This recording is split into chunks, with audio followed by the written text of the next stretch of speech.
Number 1. Henry Chapman. Henry Chapman pulled into the University City Division parking lot in Charlotte, North Carolina, on the afternoon of March 14, 2024. In the back seat was a 29-year-old man named Moncra Moon, in handcuffs, picked up on an outstanding federal warrant after being caught doing 68 in a 45 zone. Moon had nearly $8,000 in cash on him when they searched him. All of it was on the front seat beside Chapman during the drive over.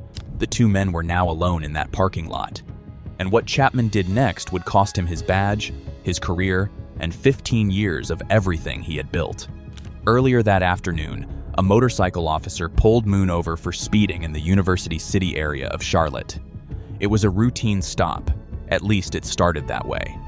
When the officer ran Moon's name, it came back with a federal warrant issued by the United States Marshals for a weapons violation. Moon was placed under arrest on the spot. The motorcycle officer searched him and found 2 bundles of cash in his pockets, nearly $8,000 in total, one of them held together with a rubber band. A short time later, Chapman pulled up in his cruiser. The motorcycle officer handed Moon over. They put him in the back and threw all that cash on the front seat next to Chapman. Chapman's job was simple: drive Moon to the University City Division and hand him off to another officer who would take him to the Mecklenburg County Jail. That drive should have been uneventful, but somewhere between that traffic stop and that parking lot, Chapman made a decision. When they arrived at the University City Division, another officer took over processing Moon. While he was working, he heard a rubber band snap. He looked over and saw Chapman moving something between his legs, slowly reaching toward the driver's door.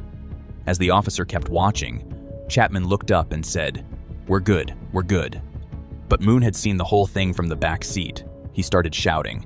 He didn't care that he was in handcuffs, didn't care that he had a federal warrant against his name, and didn't care that nobody had any real reason to take his word over a 15-year veteran of the force. He kept calling it out in front of every officer in that parking lot. "Look at him moving. Y'all not going to check him?" He kept telling them the money was in the door of Chapman's patrol car. Eventually, one of them walked over and opened it. Right there, in the lower compartment of the door, were 9 $100 bills. Moon had been right about all of it. Chapman was taken to another room, where detectives questioned him. He initially said he didn't know the money was there. Then, according to an affidavit, he admitted he had taken it, but said he wasn't going to steal it. He never explained what that meant.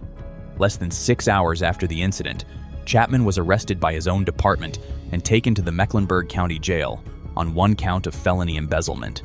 The following morning, he resigned. 15 years on the force, and it was over before he even spent a night in his own bed. CMPD Chief Johnny Jennings put out a statement that same day. He said the actions of his former officer were a direct contradiction of what the department stood for, and made clear that no one in CMPD was above the law. He also noted that both a criminal investigation and an internal review had been launched the moment the accusation was made, and that Chapman was arrested within 6 hours of the incident as a direct result. In September of 2024, Chapman appeared in court. He entered what's called an Alford plea, a legal arrangement where a defendant maintains their innocence while accepting that the evidence against them would likely result in a conviction. In the eyes of the law, it carries the same weight as a guilty plea. Chapman was placed on 2 years probation and ordered to complete a cognitive behavioral intervention course. He served no jail time. The speeding charge that started the whole thing was quietly dismissed in September of 2024. The prosecutor's office said there was a low likelihood of resolving a minor traffic matter while Moon remained in federal custody on the weapons warrant. Henry Chapman walked away with probation. Moncra Moon walked away knowing that the only reason any of it came to light was because he refused to stay quiet while handcuffed in the back of a police car. Most people in his position wouldn't have said a word. Number 2. Jeffrey Inklberger. On February 26, 2019, a home security camera in Bremerton, Washington, captured something it wasn't meant to. A detective was moving through a home during a narcotics search. The rest of the team was spread out, and the homeowner wasn't there. At one point, Jeffrey Inklberger ended up alone in a room. He had no idea a camera was watching. He stopped at a purse, reached inside, and then walked away. Bremerton is a mid-sized city in Kitsap County, Washington, sitting across the Puget Sound from Seattle. It's a working-class port city, home to a large naval base, and like a lot of cities its size, it had its share of drug problems. The Bremerton Police Department's response to that was the Special Operations Group, a dedicated narcotics unit that handled search warrants, undercover operations, and drug investigations. Jeffrey Inklberger had been a police officer for 15 years when he got assigned to that unit. He joined the Bremerton Police Department back in 2004 after working as a deputy with the King County Sheriff's Office across the water in Seattle. He was experienced, trusted, and on January 1st, 2019, he officially became a narcotics detective. He had been in that role for less than 2 months when the search warrant at that house came through. The details of what the warrant was for, who exactly lived there, what they were suspected of, were not fully made public. What is known is that on February 26, 2019, Inklberger and other members of the team entered the property to execute it.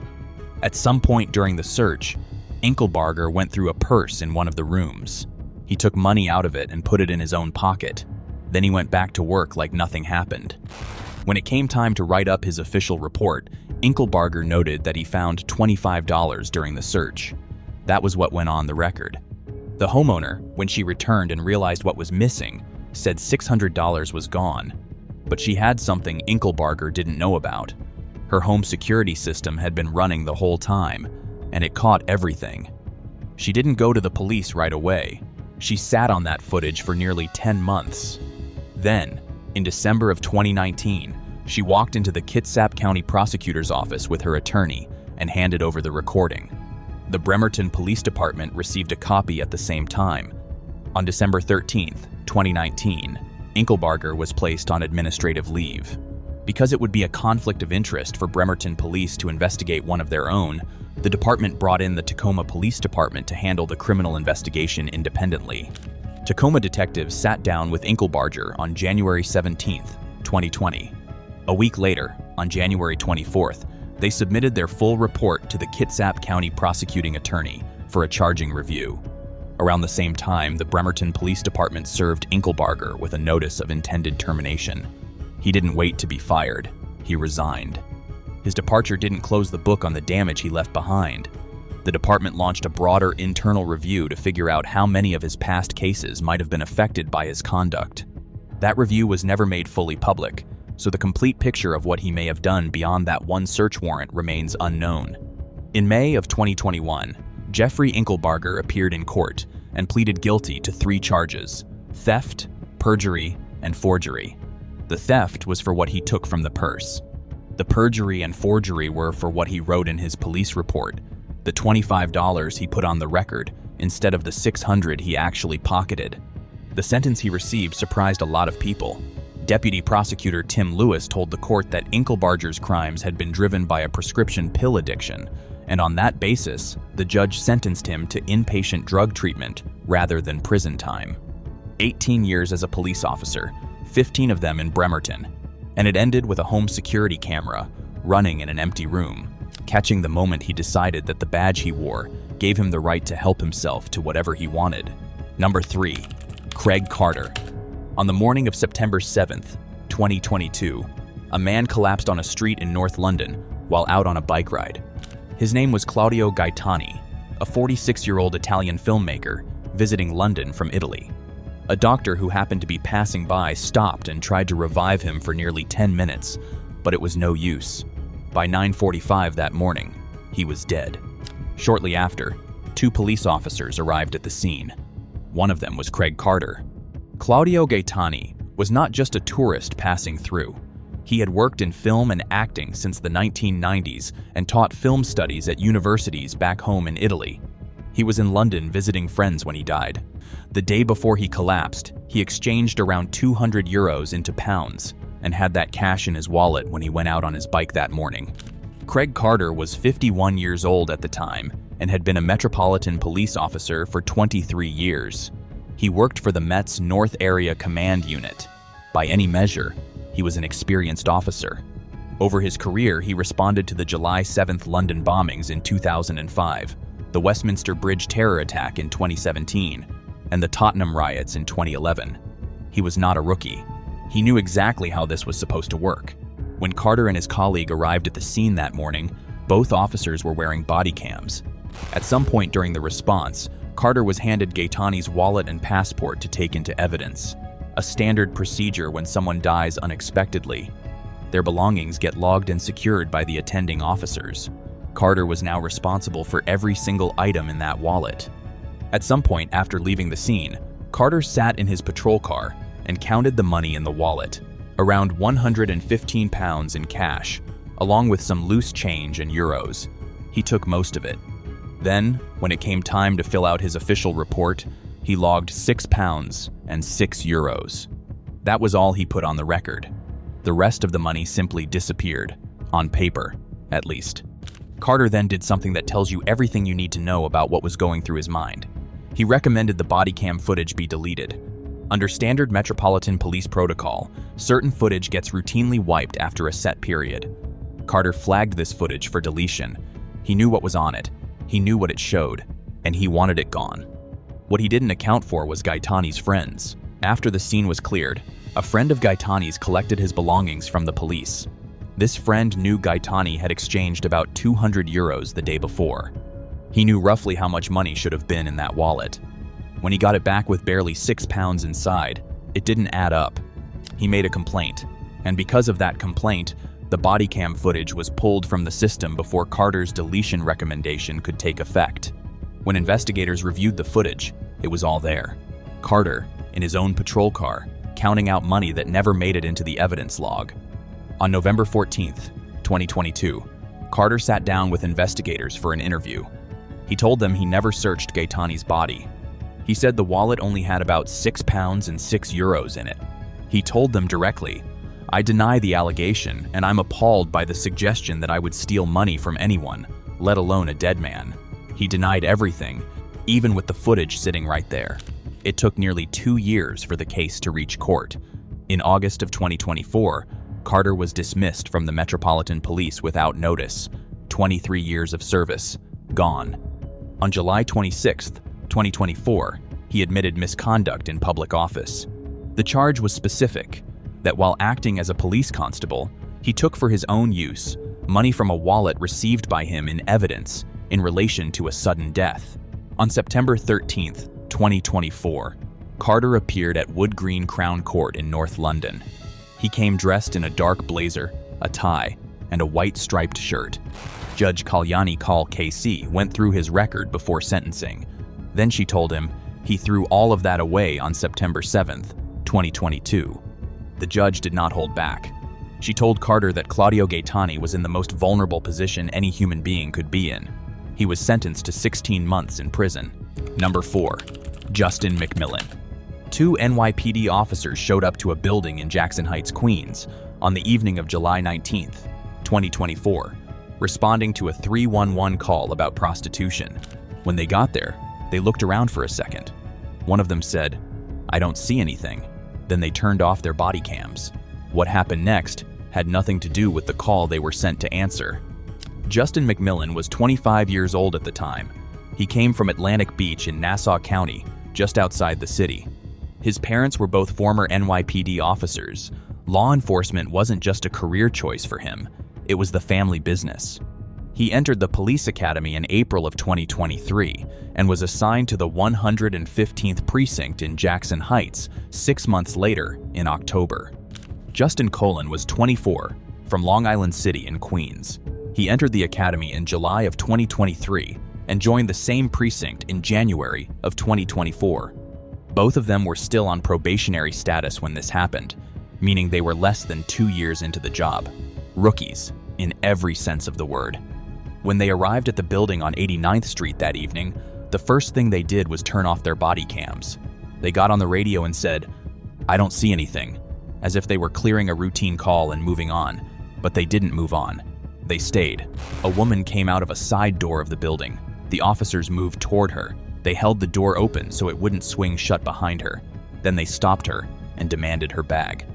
They dumped everything out onto the floor, found the keys to the interior door of the building, and took them. The woman ran. The officers let her go, pocketed the keys, and went back to their patrol like nothing happened. No report was filed. Nobody at the precinct knew any of this had taken place.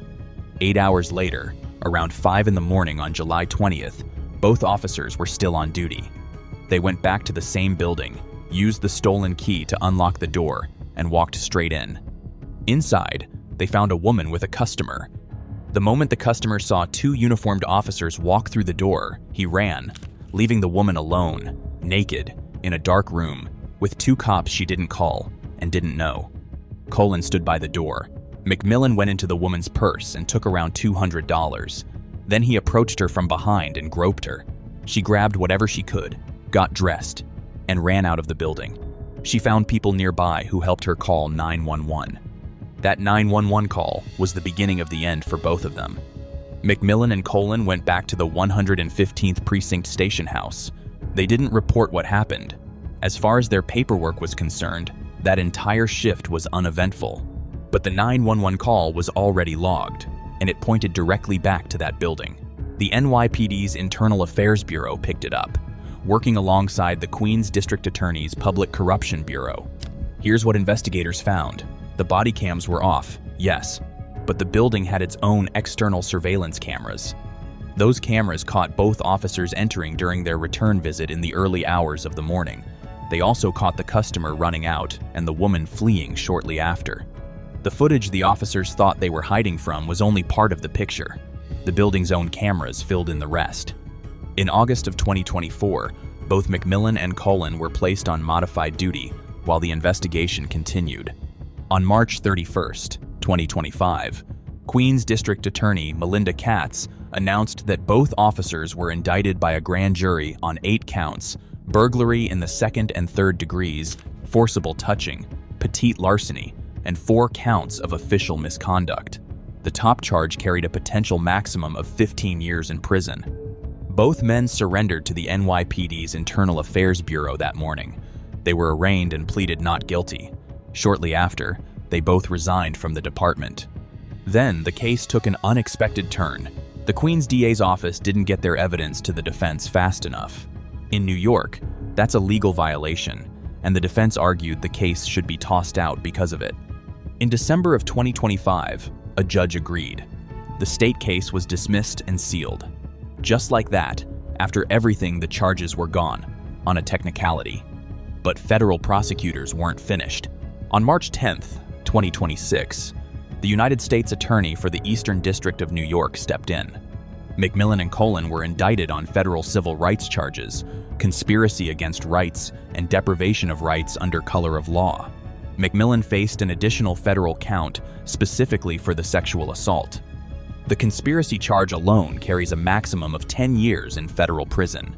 Both men appeared in Brooklyn federal court, pleaded not guilty again, and were released without bond, though they were ordered to surrender their passports and had travel restrictions placed on them. Assistant U.S. Attorney Aaron Reed told the court directly, "The evidence is very strong for federal civil rights violations." U.S. Attorney Joseph Nocella put it plainly in a statement that what these 2 officers did when they responded to a routine call on their beat was commit multiple criminal acts that violated the rights of a vulnerable woman, and that it shocked the conscience. As of now, that federal case is still moving through the courts. No verdict, no sentence yet. Number 5. Javar Downs. Just after midnight, on August 21st, 2024, a man was driving along Taylor Boulevard in Louisville, Kentucky, when the flashing red and blue lights of a police cruiser appeared behind him. The officer who stepped out was Javar Downs, a Louisville Metro police officer with the traffic unit. During the search, he found an envelope with about $10,000 in cash. What happened to that money in the next few minutes would land Downs in handcuffs before the sun came up. Javar Downs was 39 years old and had been with LMPD long enough to know exactly how evidence was supposed to be handled. When he found that envelope during the traffic stop on Taylor Boulevard, there was a clear and simple process. Log everything, submit it to evidence, account for every single dollar. That was the job. Instead, Downs counted the money, separated it into 2 portions, pocketed $4,000, and submitted the remaining $6,000 to the Louisville Metro Department of Corrections, as if that was all there ever was.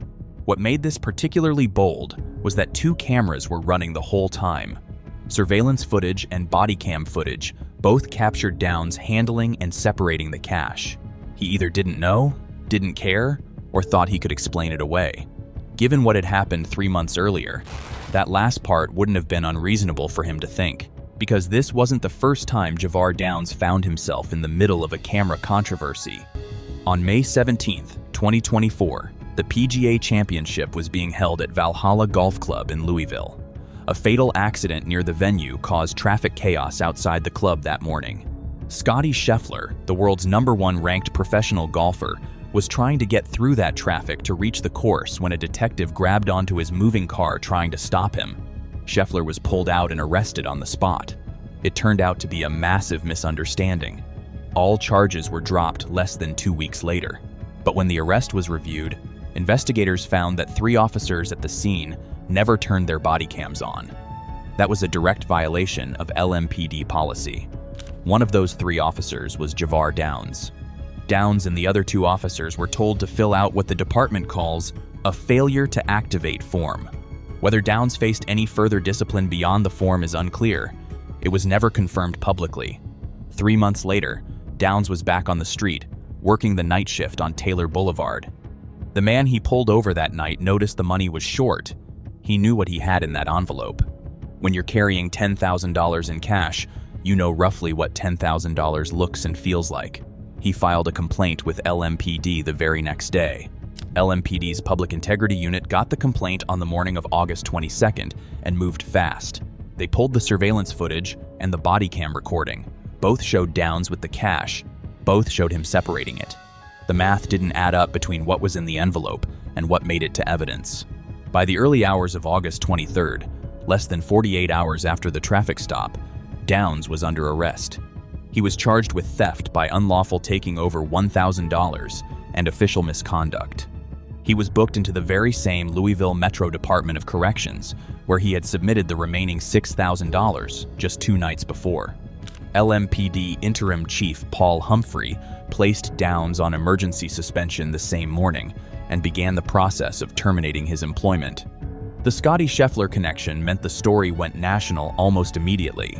The same officer who kept his camera off during one of the most high-profile wrongful arrests of the year was now caught on camera stealing from a suspect.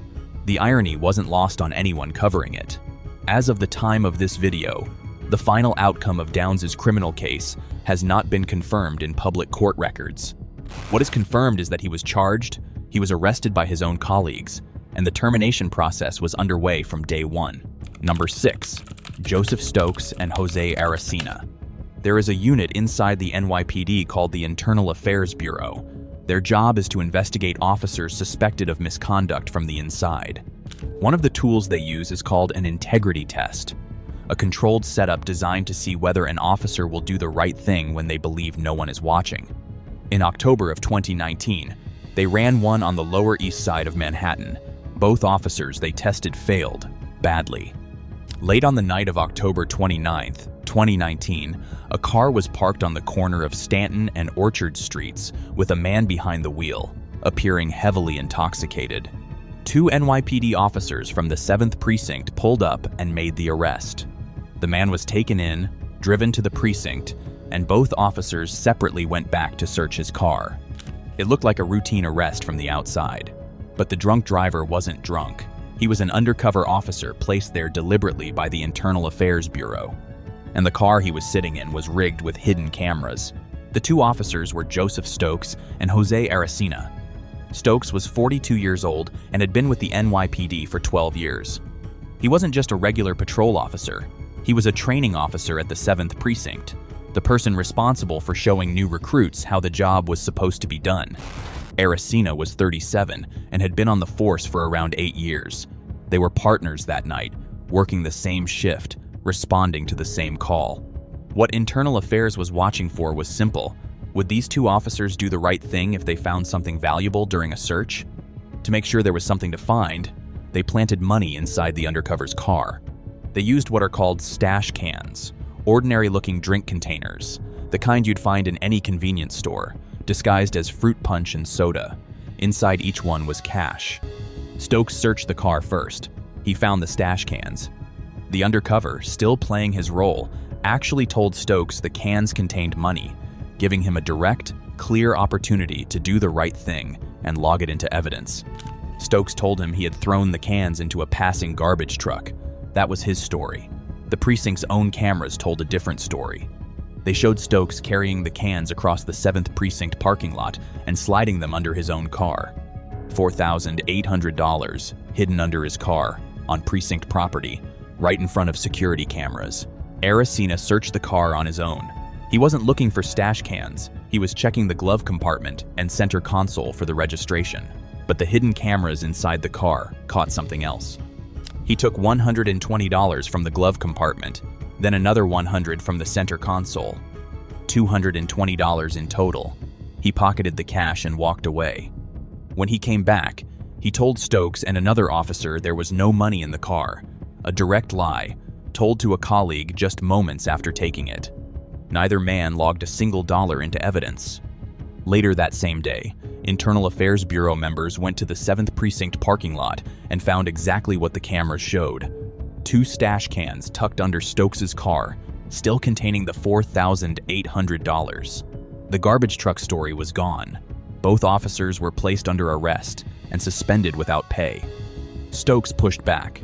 He filed a lawsuit against the NYPD for $100 million, claiming the integrity test was an act of revenge.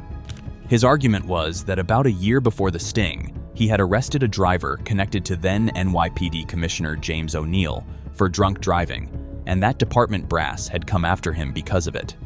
His lawyer called him a hero officer, being smeared by the NYPD and the Manhattan District Attorney's Office. The lawsuit was put on hold while the criminal case moved forward. The criminal case took over 2 years to reach trial. On February 14, 2022, a New York Supreme Court jury convicted Joseph Stokes of grand larceny in the 3rd degree and official misconduct. He faced a maximum of 8 years in prison. Ariscena went to trial separately. On March 11, 2022, a New York Supreme Court jury convicted him of petite larceny and official misconduct, carrying a maximum of 2 years. Stokes was scheduled to be sentenced on April 13, 2022, Ariscena on May 4th. Manhattan District Attorney Alvin Bragg put out a statement after both convictions. He said these 2 officers, believing nobody was watching, tried to use their positions of power to get away with blatant theft.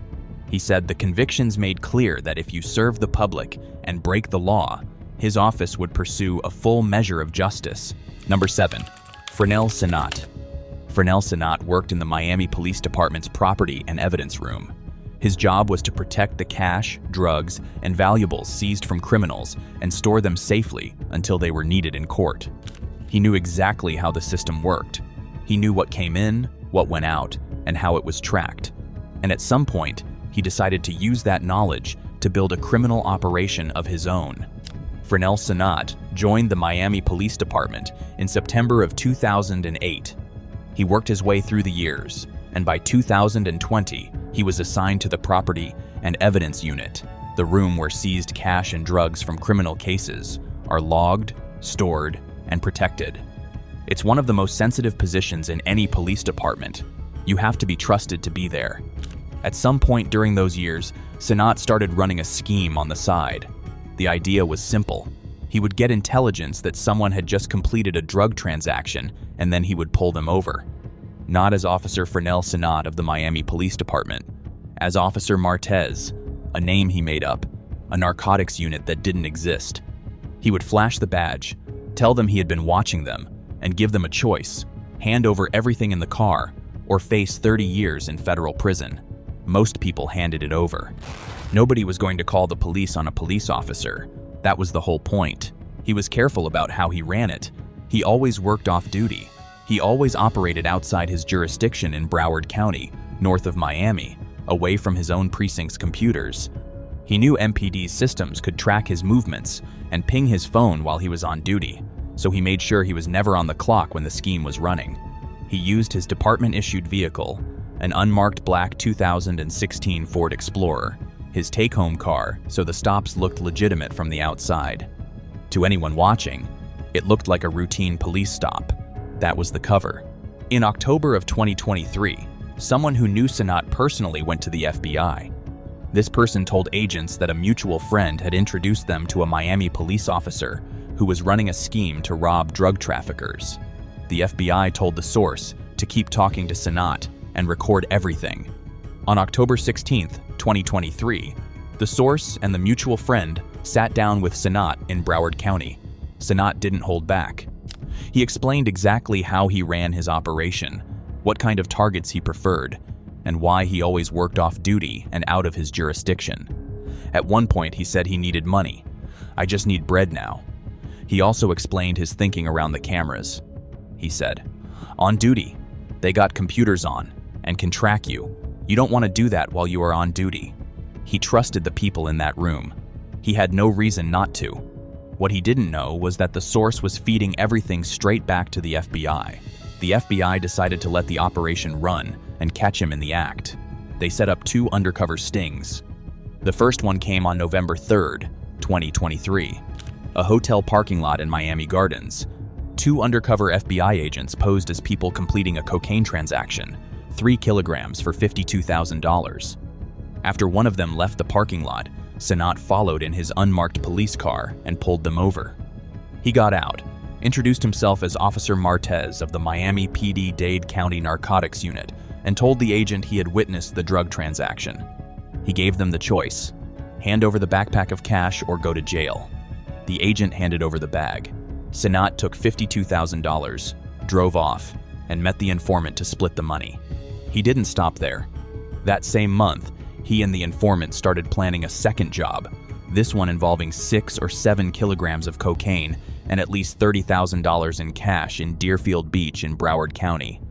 Sonat said he would take the cocaine and give it to the informant and his associate to sell, and they would all split the money. It was no longer just stealing. He was now planning to distribute narcotics. The second sting came on November 16, 2023. Another fake drug deal. Another undercover FBI agent. Sonat followed them out of the location and pulled them over. This time, he introduced himself as Officer Martez of the Broward County Sheriff's Office Narcotics Unit, a different fake unit from a different fake jurisdiction. He told the driver they had been under surveillance. He took a duffel bag containing 7 kilograms of DEA prop drugs and $80,000 in cash. Then he said something that tells you exactly where his head was. He looked at the driver and said, "You want to go home tonight or spend 30 years in federal prison?" He took the driver's phone number.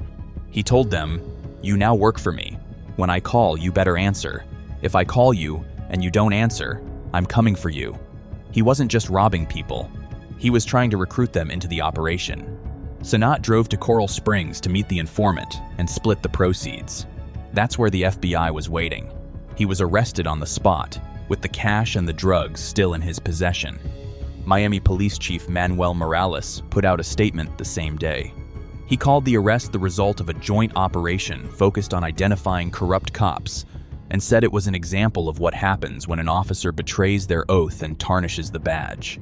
Sonat's termination from the Miami Police Department became effective on February 23, 2024. In March of 2024, he appeared in federal court in Fort Lauderdale and pleaded guilty to 2 charges: attempted Hobbs Act extortion under color of official right, and attempted possession with intent to distribute cocaine.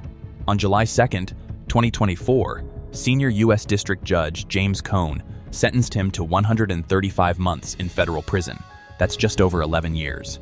He was also ordered to pay $13,000 in forfeiture and would face 5 years of supervised release after prison.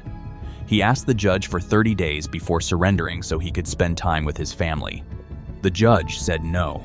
Sonat was taken into custody by the U.S. Marshals immediately after sentencing. Number 8. Constable Curtis Traylor-Harris and his deputies. When Brittany Poster came back to her home in Tyler, Texas, in early February of 2021, she knew something was wrong. 4 watches were gone. Her sunglasses, her makeup, more than $750 in cash, a safe containing military medals, antique coins, a diploma, a birth certificate, and a social security card, all gone. The last people inside her home had been 3 law enforcement officers carrying out an eviction order, and one of them had accidentally recorded the whole thing. On January 26, 2021, Constable Curtis Traylor-Harris of Smith County Precinct 1 arrived at Brittany Poster's home in Tyler, Texas, with 2 of his officers. his chief deputy LaQuenda Banks, and his sergeant Derek Holman. They were there to carry out a court-ordered eviction. Poster wasn't home. Her 17-year-old daughter Ariana was there alone and had no idea the eviction was coming. The officers let themselves in, pointed their guns at her, and told her to put her hands up. She did what they said. Then they started moving through the house. What happened next was captured on LaQuenda Banks's body cam. Banks believed the camera was off. She said so out loud at the start of the footage, but she pressed the wrong button. The camera was running the entire time. Not long after they entered, Sergeant Holman turned to Banks and quietly asked, "Is it on?" Meaning her camera. Banks told him no. She was wrong. And from that point, what the camera recorded was everything. Traylor-Harris moved through the rooms first. At some point, he stopped at a jewelry box in one of the closets and opened it. Then he turned to Banks and told her to take what you want. He made an unzipping motion with his hand, a signal for her to open her uniform vest and start filling it. Banks did exactly that. She went from room to room, picking up items and stuffing them inside her shirt against her body. Holman walked over to Banks at some point and patted her uniform down, feeling the outline of the items she had hidden inside. When they were done, they walked out. Back at the patrol car, Holman turned to Banks and asked, "Where's the cash at?" Banks unloaded everything from inside her shirt into the vehicle. Watches, sunglasses, makeup, cash, and a safe belonging to the family, containing antique coins, a quarter collection, military medals, a diploma, a birth certificate, and a social security card. Brittany Poster came back, noticed what was missing, and reported it to police in February of 2021. The case made its way to the Smith County District Attorney's Office, which asked the Texas Rangers to investigate in October of 2021. Texas Ranger Chris Baggett took the case. He reviewed Banks's body cam footage, interviewed all 3 officers, and found that all 3 lied in their first interviews. Banks was the only one who changed her story after she was arrested. In November of 2021, Baggett arrested all 3. Traylor-Harris, Banks, and Holman were each charged with official oppression and property theft by a public servant. The Texas Commission on Law Enforcement suspended all 3 of their peace officer licenses the same month. Traylor-Harris wasn't done. After his arrest, he violated his bond conditions and was arrested a second time in May of 2022.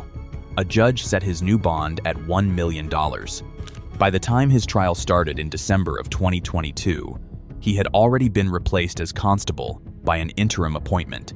When the case finally went to trial, he pleaded not guilty.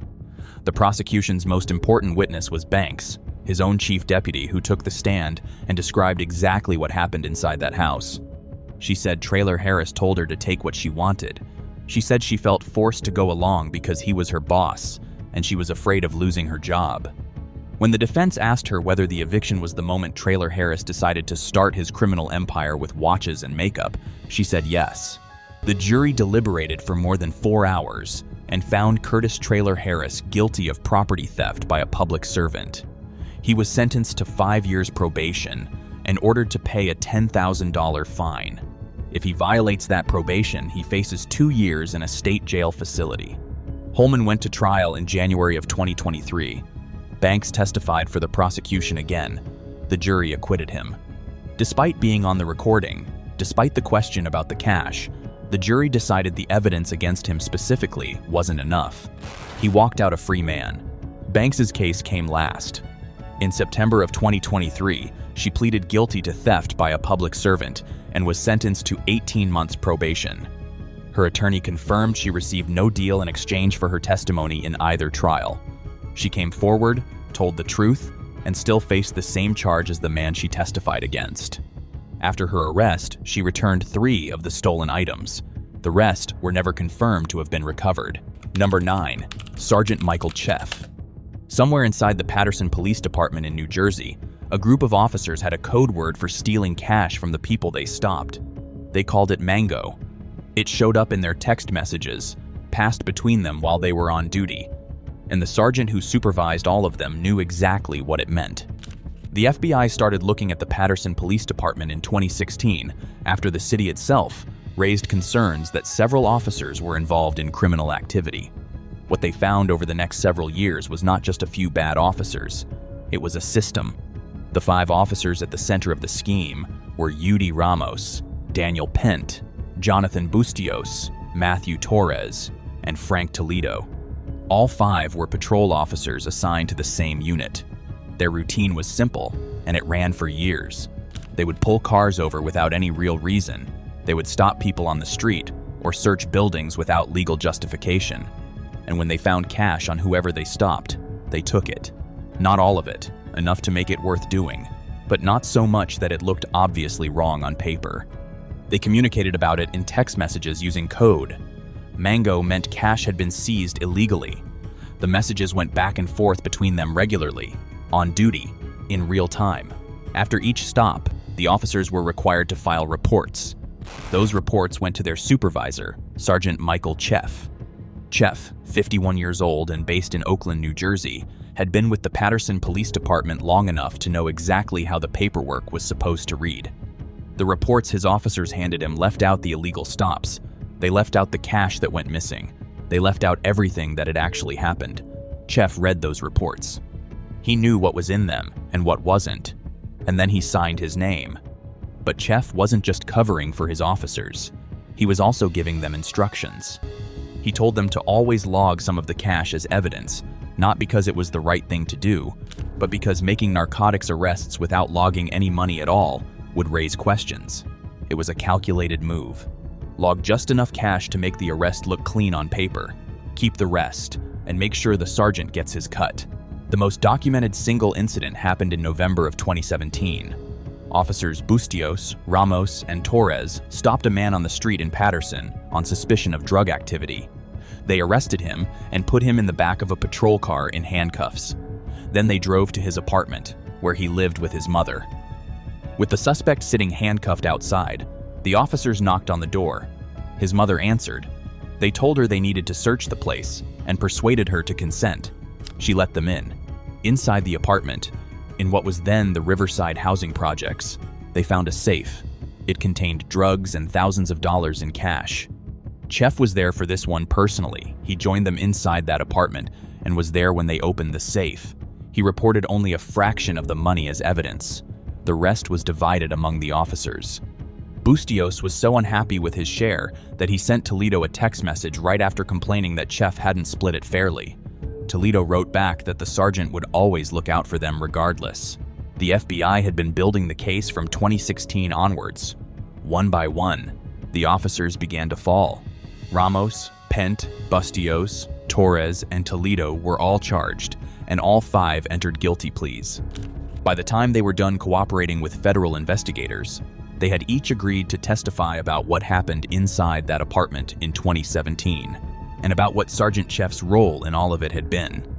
On January 7th, 2020, the FBI arrested Michael Cheff. He was the 8th Paterson police officer to be arrested in the corruption probe and the highest ranking of all of them. Paterson Police Director Jerry Speziale announced the arrest the same day. Paterson's mayor Andre Sayegh called it a cautionary tale that crime doesn't pay, especially in law enforcement. Under the terms of the Paterson Police Union contract, Cheff was suspended without pay, but began receiving his salary again after 30 days, despite remaining suspended. Unlike the 5 officers under him, Cheff refused to plead guilty. He maintained his innocence through the entire process and took the case to trial.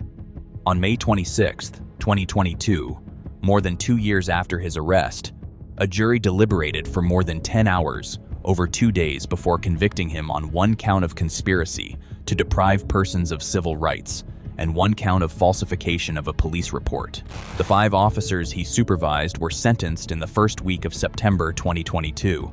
Because of their cooperation against Cheff, prosecutors and the judge agreed to reduce their sentences.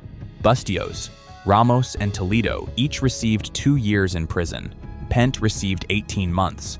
Torres, who cooperated most extensively, received probation instead of prison. On September 12, 2022, Cheff appeared before U.S. District Judge Catherine S. Hayden in Newark Federal Court. His lawyer described him as an honorable man who had led an exemplary life and done community work through the Knights of Columbus. Cheff himself started to speak on his own behalf before his lawyer stopped him. Judge Hayden sentenced him to 33 months in federal prison and 3 years of supervised release, the minimum within the federal sentencing guidelines range. Assistant U.S. Attorney Ji-hee Soo told the court that Chef was directly responsible for the systematic and routine corruption committed by those under his supervision. She said it only happens when you have a sergeant who is perpetuating that conduct. Number 10. Captain Robert Halaginski. In early September of 2024, McKeesport Police Chief Mark Steele asked his captain to sit down with him and go through the evidence room. It was a routine audit, the kind of thing that happens in any police department to make sure everything is accounted for.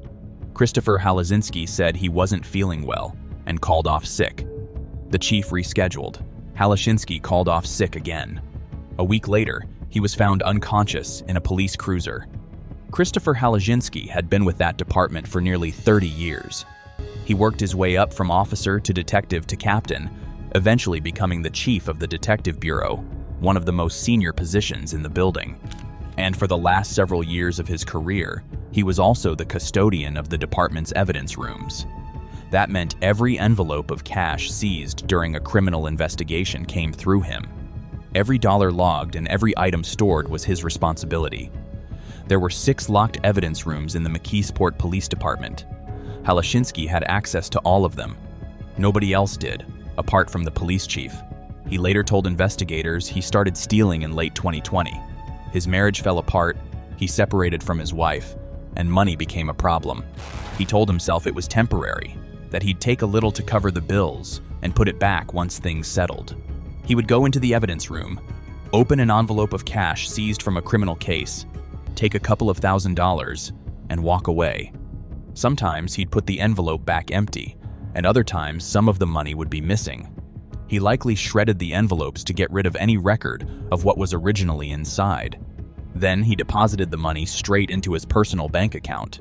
He did this across 159 separate cases over 4 years, taking more than $260,000 in total.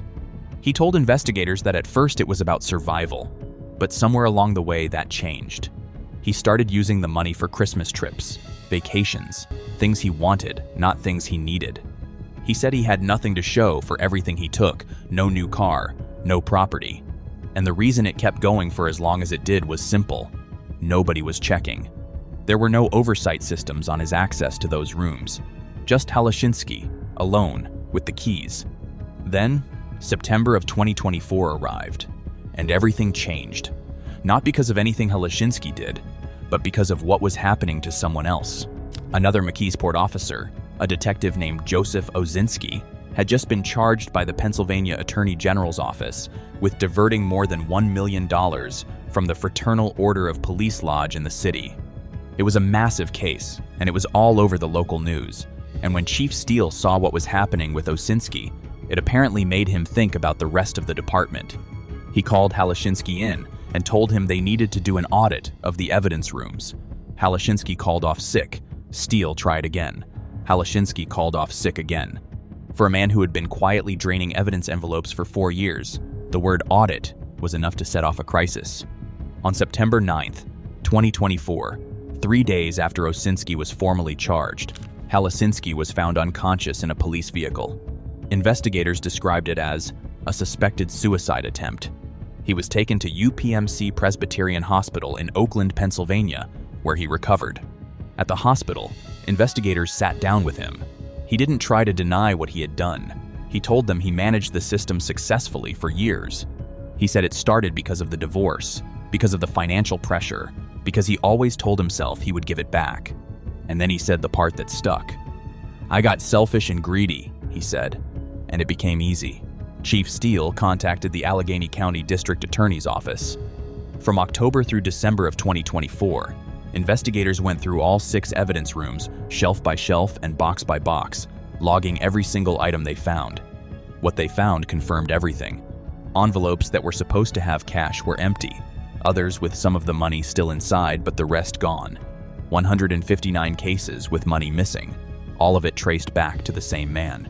On March 12, 2025, Christopher was charged with theft by unlawful taking and receiving stolen property. He waived his right to a preliminary hearing and was released on $50,000 bond. Halaginski was not fired from the department. He left his position during the investigation, but no termination was ever formally issued. In August of 2025, Halaginski appeared in Allegheny County Court and pleaded guilty. Allegheny County Judge Jennifer Sattler sentenced him to 16 years probation and ordered him to pay back every dollar he took. The judge said the probation sentence was appropriate given his lack of any prior criminal record and the requirement for full restitution. The community did not take it well. People in McKeesport said they were disgusted. One resident said plainly that someone from the general public would have gone to prison for this. Across the city, people felt the same way. A man who spent nearly 30 years in law enforcement, who was trusted with the most sensitive room in the building, stole from 159 cases and put the money into his own account, and still walked away with probation. And the only reason any of it came out was because another officer got caught first. A chief asked for an audit, and a man who had been getting away with it for years finally ran out of excuses for why he couldn't show up to work. Every single officer in this video wore a badge, took an oath, and had the trust of the people around them, and they all made the same mistake. They thought no one was watching, but in the end, it caught up to every single one of them. Which case stuck with you the most? Let me know in the comments, and if you want more videos like this, subscribe and turn on notifications so you don't miss the next one.